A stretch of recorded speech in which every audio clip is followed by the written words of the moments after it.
상반기보다는 이제 하반기에 삼성전자의 어떤 수급이라든가 전체적인 어떤 이 수급 기대 요인들 이런 것들은 조금 더 이 여건들은 좀 더 개선되고 있지 않나라고 볼 수가 있겠고요. 뭐 한간에는 뭐 TSMC가 해당되는 어떤 캐파가 좀 많은 부분들이 도저히 그 다음 차세대 반도체까지 그렇죠. 네. 양산할 수 있는 여력이 없어서 삼성전자에 넘어간 것이 아닌가 그런 어떤 소문도 있지만 가장 좋았던 부분들은 이제 모바일 사업 부분, MX 사업 부분에 대한 이 실적들이 전년 동기 대비해서도 뭐 40% 증가가 됐고 지난 1분기에도 스마트폰 출하량 좋았는데 3분기 그리고 4분기까지 좋은 부분들 특히나 삼성전자가 폴더블폰 출시하고 난 이후에 지금 초기 판매량들에 관련 전체 목표치 한 1,000만 대 정도를 설정했습니다. 안녕하십니까. 예민수의 경제 토크 시작합니다. 오늘은 변영인 기업공시연구소 대표 오셨습니다. 대표님 어서 오십시오. 네, 반갑습니다. 네, 오늘은 이제 삼성전자 반도체 얘기할 텐데요. 네. 반도체는 뭐 시장의 버팀목입니다, 그죠? 네. 순환매 속에서도 빠지지 않고 가고 삼성전자의 흐름이 좋았는데 당장은 또 사실은 트럼프가 반도체 품목 관세 얘기를 해놓은 상황이고요. 네. 최근에 이제 테슬라로부터 23조 원 파운드리 그렇죠. 수주 소식이 있었어요. 최근 이슈부터 좀 봐주세요. 네. 일단 뭐 지난주까지에 대한 흐름들 7월 기준으로 보면 외인 수급이 6월 대비해서 한 2.5배 정도 네. 수급이 유입이 좀 되면서 일단 삼성전자가 6만 원대를 좀 강하게 돌파하고 난 이후에 7만 전자까지를 좀 안착하게 된 배경이 좀 됐었고 네. 이런 수급 기조가 뭐 지난주 금요일 기점으로 보면 뭐 세제 개편에 관련된 노이즈 때문에 일부 좀 수급 정체가 좀 반영이 됐었고요. 그리고 이제 여기 대해서 관세 협상이 좀 타결은 됐지만 반도체 품목별 관세에 관련된 그런 노이즈가 재차 수급적인 어떤 영향으로 좀 작용을 했지만 그럼에도 불구하고 오늘까지에 대한 종가 흐름 보면 네. 그렇게 뭐 우려할 만한 않았어요. 그렇죠. 네. 예. 그런 흐름들이 보여주고 있기 때문에 네.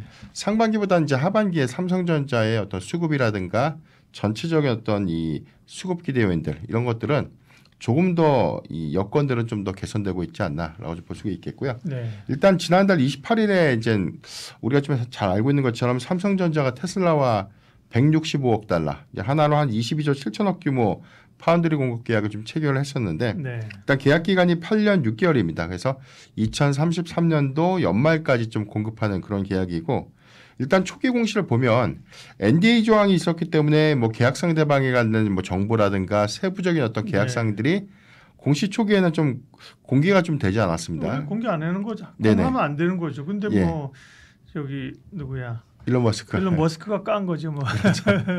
그래서 대체적으로 시장이 테슬라일 것이다라는 생각을 전혀 하지 못했었고 하이퍼스케일러들에 대한 매출이 시작되는 것이 아닌가. 그래서 이제 엔비디아의 콜 테스트가 좀 늦었지만 뭐 브로드컴이라든가 지금 AMD 같은 그런 하이퍼스케일러 향에 대한 이 장기 공급을 혹시 체결한 것이 아닐까 그런 어떤 전망들이 좀 있었고 이게 뭐 일론 머스크가 X에서 이제 우리랑 계약을 했다. 그래서 계약 규모라든가 세부적인 어떤 내용들을 좀 공개하면서 테슬라라는 것이 좀 확정이 좀 됐었는데 일단 계약 규모는 전체 매출 작년도 매출 기점으로 보면 한 7.6% 300조 원 정도를 작년 연말까지 이제 총괄해서 삼성전자가 작년에 한 300조 원에 대한 매출을 기록했는데 일단 수주량들이 한 22조 7천억 22조 7천억 정도 수준이니까 이게 일단 매출액 대비해서 한 7.6% 정도에 대한 효과고요. 이게 장기 계약이니까 사실상 연간 실적 기회 효과들은 뭐 많게는 한 0.7에서 한 0.8% 정도가 해마다 좀 반영되지 않을까. 그렇기 때문에 이런 부분들을 좀 보면은 실적의 어떤 기여 효과가 좀 크지는 않는데 그렇죠. 그러니까 상징적인 의미를 보면 단일 고객사 기준에서는 뭐 최대 규모라는 점 그리고 그동안 삼성전자가 이 파운드리 부분에 관련된 어떤 수율 문제 그다음에 여기 관련된 경쟁률 또는 뭐 점유율들이 재차 좀 감소되고 있던 그런 부분들 안에서 사실 테슬라라는 이 수주 성과를 좀 냈다는 것들이 중요한 좀 반전 포인트가 좀 되지 않았나 그렇게 좀 판단되고 있습니다. 기대하지 않았던 게 터졌다는 거에 기대감이 있는 거죠. 그렇죠. 네. 그래서 이제 일론 머스크가 엑셀 통해서 뭐 세부적으로 발표했던 내용을 보면 지금 현재 AI5까지에 대한 개발 양산이 현재 좀 진행이 되고 있고 지금 AI6 칩을 삼성전자를 통해서 양산을 하겠다. 그러니까 AI5 모델까지는 TSMC가 지금 생산을 하고 있었단 말이죠. 그렇기 때문에 일단 단가적인 측면들을 고려해 보면 뭐 한간에는 뭐 TSMC가 해당되는 어떤 캐파가 좀 많은 부분들이 도저히 그 다음 차세대 반도체까지 양산할 수 있는 여력이 없어서 삼성전자에 넘어간 것이 아닌가 그런 어떤 소문도 있지만 그런 것들보다는 단가적인 측면이 AI5랑 AI6에 대한 가격 요건들은 좀 다르죠. 이런 것들을 좀 고려해 보면 네. 일단 시장이 그렇게 보는 거는 뭐 어떤 단가적인 이점도 있겠지만 삼성전자가 이 수율에 관련된 어떤 이슈를 어느 정도 좀 해소를 해주지 않았을까 이런 부분들이 테슬라의 어떤 기준치를 좀 더 통과시키면서 계약 성과로 좀 이어지지 않을까라고 좀 판단이 좀 되고 있고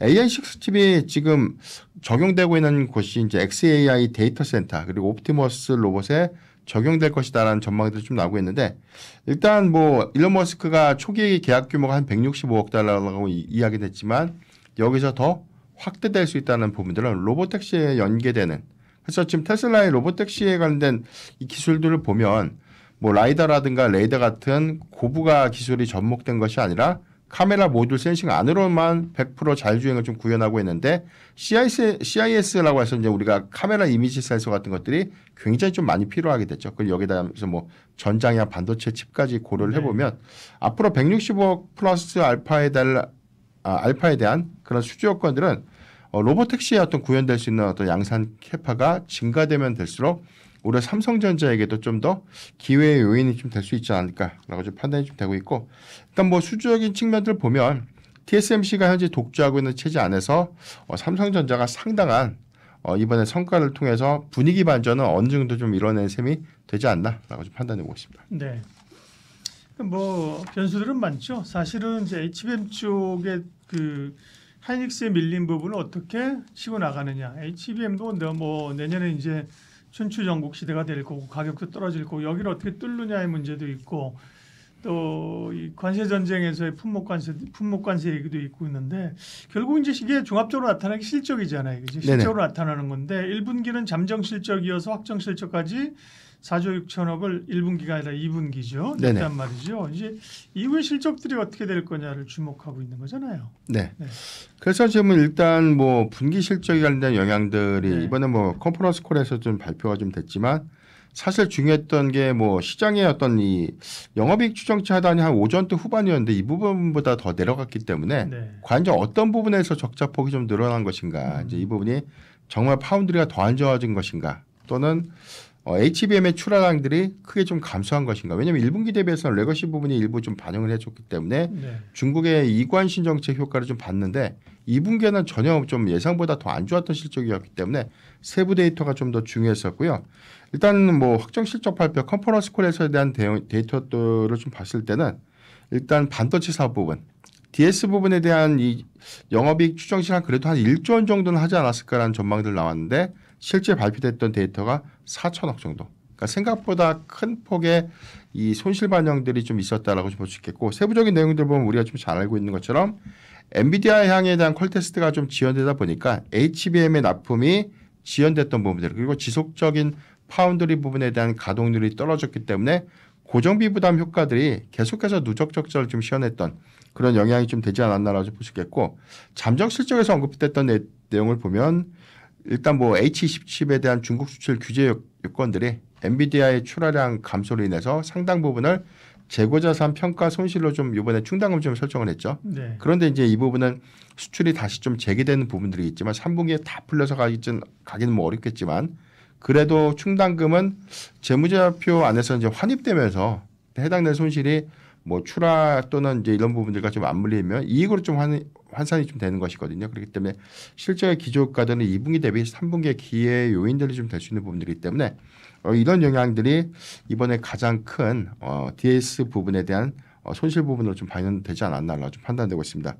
가장 좋았던 부분들은 이제 모바일 사업 부분, MX 사업 부분에 대한 이 실적들이 뭐 전년 동기 대비해서도 뭐 40% 증가가 됐고 지난 1분기에도 스마트폰 출하량 좋았는데 2분기에 다소 조금 정체 요건들이 좀 있지 않을까라는 이야기 있었지만 그래도 견조했던 흐름들이 좀 나왔고요. 폴더블 폰에 대한 이 흐름들이 3분기 그리고 4분기까지 좋은 부분들 특히나 삼성전자가 폴더블 폰 출시하고 난 이후에 지금 초기 판매량들에 관한 전체 목표치 한 1,000만 대 정도를 설정했습니다. 그러니까 증권사에서는 보수적으로 한 650만 대 정도 팔릴 것이다. 많게는 한 900만 대 정도 제시를 했는데 지금 뭐 단통법 폐지 이슈, 그다음에 SK텔레콤이 지금 뭐 가입자 수에 관련된 어떤 이탈 부분들 때문에 통신 3사 안에서도 경쟁이 심화됐다는 부분들이죠. 이 부분이 오히려 이 스마트폰에 관련된 어떤 교체 수요를 조금 더 빠르게 촉진시키면서 오히려 판매량들이 더 증가될 수 있지 않을까라는 기대원들이 있기 때문에 이 부분은 좀 중요한 체크 포인트가 좀 되지 않을까. 컨퍼런스콜에서 이제 밝혔던 추가적인 내용들 보면 메모리 재고 평가 충당금은 이제 일회성 비용으로 2분기 반영이 됐는데 이 부분은 뭐 중국향 출하 재개로 인해서 점진적인 어떤 환입 절차를 좀 거칠 것이기 때문에 뭐 큰 문제는 없을 것 같고요. AI 그리고 클라우드에 대한 수요 확대 그리고 이 부분은 뭐 우리가 알고 있는 것처럼 마이크로소프트와 이제 메타가 내년부터 자체 칩 구현들에 관련된 양산량들을 좀 크게 늘려갑니다. 그렇다면 이제 이 부분을 AMD라든가 브로드컴을 통해서 제작이 좀 될 수 있는 부분입니다. 그래서 이제 하이퍼스케일러 향들에 대한 수요가 좀 증가될 수 있고 AMD의 경우에는 지금 HBM3 12단 콜 테스트가 좀 완료가 된 상태거든요. 지금 브로드컴은 8단 완료가 됐고 12단도 아마 제가 볼 때 한 9월 말 안에는 3분기 안에는 뭐 완료가 되지 않을까. 그렇다면 이제 4분기부터 양산이 구체화될 수 있는 요건들을 우리가 좀 주시를 좀 해봐야 되지 않을까라고 좀 판단해 보겠습니다. 네. 파운드리는 이제 생각하지 않았던 게 이제 들어온 거고요. 실적 기대감. 결국은 이제 HBM이잖아요. 그죠? 이 부분을 올 연말 그다음에 내년에 얼마나 따라잡느냐인데요. 하이닉스는 사실 이제는 독점적 지위를 어쨌든 간에 캐파는 커지지만 그죠? 네. 뭐 삼성전자나 AMD에 내줄 수밖에 없는 상황이고 지난번에 골드만삭스 자료도 이제 HBM이 내년에 상당히 경쟁이 심해질 것이라는 얘기였어요. 그렇죠. 여기에서 삼성의 위치나 입지는 어떻게 될까요? 일단 뭐 파운드리의 전체적인 점유율만 먼저 보면 지금 TSMC가 지난 4분기 기점에서는 한 67%. 파운드리가. 네. 예, 삼성전자가 한 14%대까지 두 자릿수 유지를 했는데 1분기 데이터를 보면 7.7%까지 이제 한 자릿수로 좀 떨어졌습니다. 여기도 해서 지금 HBM의 시장 출하량들도 2분기 데이터를 보면 지금 HBM3 12단 모델들이 저는 뭐 많이 공급되지 못했다고 봅니다. 그래서 이제 전체적인 어떤 감소 효과들은 한 1분기 대비 한 25% 정도는 좀 감소되지 않았을까. 다만 그렇다고 해서 이제 3분기에 HBM3 출하량들이 단기간에 더 증가될 수 있다라고 보긴 좀 어려운데 우리가 좀 기대할 수 있는 요인들은 최근에 HBM3가 이제 9월 말 안에는 퀄 테스트 통과가 좀 되지 않을까라는 이야기가 나오고 있고 그다음에 오늘 좀 긍정적인 소식이 있었죠. HBM4에 관련돼서 이 샘플 출하 관련된 양산이 시작됐다. 이 부분은 8월 말까지 해서 한 100개 정도가 이제 먼저 공급이 되고 이 부분은 수율 요건들만 참 잘 갖춰지면 SK 하이닉스와 좀 동등하게 좀 진입할 수 있는 요건이기 때문에 그러니까 엔비디아 쪽 얘기하는 거예요? 그렇죠. 지금 HBM4의 경우에도 뭐 SK 하이닉스가 아직까지 콜 테스트를 통과를 하지 못한 상황입니다. 현재는 HBM 샘플 출하는 좀 먼저는 했지만 이런 것들을 보면 삼성전자가 해당돼서는 HBM의 시장 선점 과정이 그동안 좀 부진했지만 점진적으로는 어떤 이 점유율을 조금씩 회복해 나갈 수 있는 어떤 계기가 좀 되지 않을까라고 볼 수 있겠고 두 번째는 엔비디아가 최근에 SK 하이닉스에 대해서 가격 인하 요구를 좀 하고 있다는 이야기가 좀 나오고 있죠. 물론 이제 SK 하이닉스는 가격 인상을 좀 제시했다 이런 어떤 이견 차이들이 있기 때문에 향후에 삼성전자가 안정적인 수율을 좀 가져가고 단가적인 메리트를 통해서 SK 하이닉스의 점유율을 일부 좀 가져가는 그런 전략을 저는 뭐 취할 수 있는 길은 좀 더 크게 좀 전략적으로는 좀 빠르게 좀 이루어질 수 있지 않을까라고 좀 판단해 볼 수 있기 때문에 이런 부분들에 관련된 성과 부분들 저는 뭐 충분히 좀 기대 요인들이 좀 될 수 있지 않나라고 좀 판단해 보십니다. 그러면 반도체 투탑 가운데 삼성전자와 SK 하이닉스 중에서 지금은 어디가 더 좋아 보입니까? 네. SK 하이닉스의 경우에는 30만 원 돌파하고 난 이후에 뭐 하반기에 AI 수요가 뭐 크게 위축된다던가 그다음에 최근에 실적을 발표했던 미국의 뭐 빅테크 기업들의 경우에도 잠재적으로 캐펙스 투자액이 감소된 것이 아니라 뭐 지금 100억 달러 정도를 더 들린 뭐 알파벳을 좀 시작으로 보고 뭐 마이크로소프트라든가 메타의 경우에도 캐펙스를 현재까지는 확대하는 그런 방향성들을 좀 유지하고 있다는 차이가 좀 있기 때문에 저는 이런 수요를 좀 감안할 때 AI 수요가 좀 위축되는 요인들 이 부분 좀 제한적이라고 봅니다. 다만 SK 하이닉스의 경우에는 전체적인 어떤 시장 캐파가 좀 감소하기보다 수익적인 측면들에 관련된 노이즈가 좀 일부 있다는 것이죠.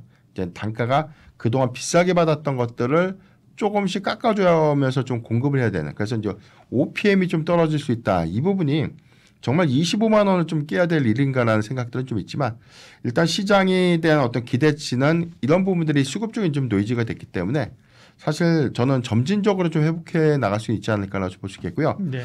관점에서 보면은 SK하이닉스도 좀 뭐 성장성 관점에서 좋지만 삼성전자를 좀 탑픽으로 좀 말씀드리고 싶은데 이 부분은 사실 뭐 2분기까지의 실적적인 측면들을 보면 최악이죠. 그렇지만 이제 하반기에 워낙 안 좋았던 기저 대비에 대한 실적 개선에 관련된 기대감이 있고 두 번째는 이제 기술력 회복 관점에서 네. HBM의 시장 경쟁력 회복 관점, HBM4에 관련된 전략을 지금 빠르게 좀 가져갈 수 있는 어떤 긍정적인 계기 요인 그리고 파운드리에 대한 수주 성과가 지금 테일러 팹에 관련된 이 공정도 한 2020년도부터 이제 본격화한다는 방향성을 좀 제시했기 때문에 일단 2024년도 보면은 전체 일단 공기 마감이 한 92% 정도 좀 완료가 돼 공정률 한 94% 정도가 좀 완료된 걸로 좀 나오고 있습니다. 근데 이번에 어떤 장비 반영을 좀 시작하면서 전 연내 생산 양산 체제를 좀 구축하게 되면 뭐 내년부터 본격적인 좀 가동을 시작하는 거와 좀 맞물리면서 뭐 테슬라 그리고 좀 추가적으로는